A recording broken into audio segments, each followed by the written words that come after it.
So when I think about Mark's contributions to the School of Nursing, I'm just amazed that over the past 37 years, he has literally breathed nursing into and formed every single nursing student that's graduated since the first nursing class that graduated in 1985.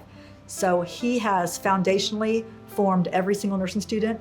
He's formed all of our curriculum, our philosophy, and our mission, and he's really at the heart of all of it since our inception. So what made Mark so effective as a professor is he is the kind of professor that makes you so excited about your major. So you're excited to go to class, and when you leave class, you're excited about what you learn. Mark is incredibly humble and just caring towards his students, and that's really evident in the way that he teaches. And he's just very passionate about his job, and so it makes the students excited to learn.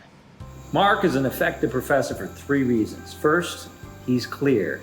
He takes really complex topics and he makes them understandable. Second, he's concise. He doesn't add words when he's explaining something.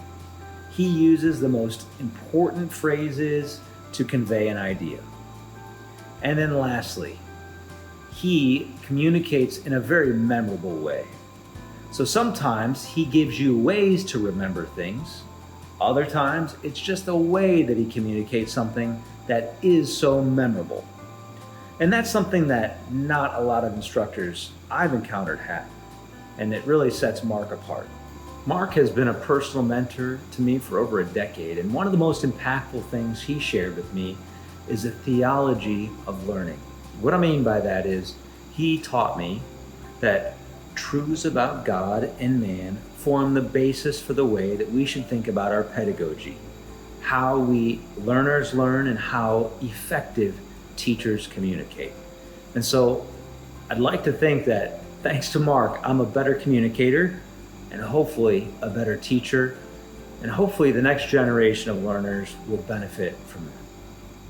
When I reflect on Mark's impact on my life as both a student and a colleague, I think it's very easy to see where he is now, an incredibly successful, nationally known business for NCLEX Review. He's had such an impact here. It's really easy to look at those things and say, wow, what a great legacy. But as I've watched his life closely over the last couple of decades, I think the words that I would use to describe it aren't necessarily great. It's faithful and obedient. There wasn't anything great about deciding to leave a large metropolitan hospital to come to cornfields for a brand new startup nursing program. Those weren't calculated decisions of greatness. It was just obeying what God put before him at that time.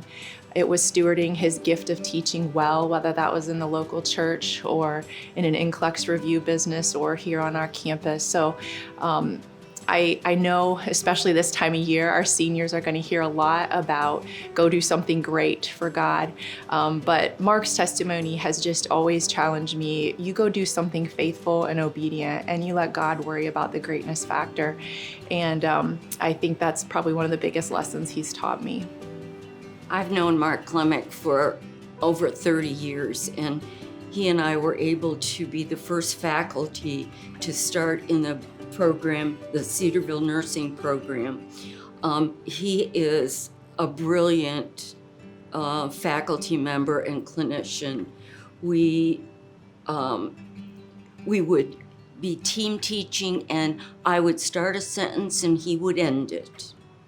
As far as the profession, when I was involved in some national organizations, I would go and people would say, "Oh, you're from Cedarville. Do you know Mark Klimek? He's wonderful in all that he does with his review sessions. He knows the Lord, and he's a dedicated family man." I guess I admire the most about Mark is his dedication to his family and the amount of time that he would devote to spending with them, as well as being involved in teaching Sunday school and other aspects of the church life. So he was a wonderful example of a Christian man. I think Mark was most effective because he was engaging. He had this way of taking information and just making it stick, whether that was a nursing basic or a life principle. It really just, he had this way of making information stick. One thing, I mean, I can think of even now, he would use some of these principles. He would say something like, you'll always pay for a shortcut in the long run. And I can't tell you how that's something that stuck with me even to this day, and has, affected me in my practice, keeping me from taking the shortcuts and making sure you do things all the way through. And it's something I'm now able to pass on to the people that I instruct as well. Mark, if you were here today, I would say that you are extraordinary, and you have been a huge blessing to the School of Nursing, and we wouldn't be here without you. And we really exist because of the legacy that you've established here. We are going to miss you more than we can ever say in words. However, it is time after 37 years that you enjoy your family and that you enjoy Cheryl, and we would say safe travels.